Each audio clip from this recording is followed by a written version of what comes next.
Harold, andito kami ni Johnny. Nagdesisyon ako na ipakawalan ko muna yung aralan. Ang isang anak ni Bakekang kasi bumalik na naman yung mata niya. Hindi ko kaya na ganun lagi yung anak niya. Yung anak niya talagang lumulobo yung mata. Tapos si Abraham, tingnan mo, may galis na oh. May galis na siya sa ilalim ng ano no, hindi ko alam kung pulgas yan or sa food, sabi ni Johnny sa food, pero nilagyan ko na ng oil.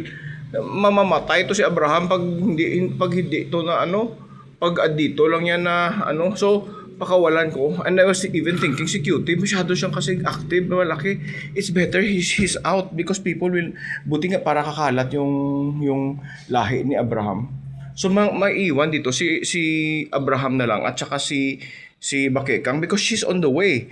Her one child I threw out kasi yung mata bumabalik eh. Nagluluha-luha naman, tumukulintik. Maybe she needs a natural environment.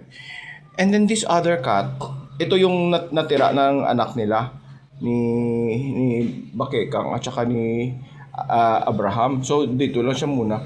Even Cutie I put out. Kami na lang kasi tingnan mo may pulgas na sila oh. Mamaya mapupuno tayo dito ng pulgas. Patay tayo dyan. In fact, I'll just like open the door muna here para may relief si Abraham. Kasi nakikita ko, scratch eh. Something is wrong here. Really. Okay, that's our decision. Thank you.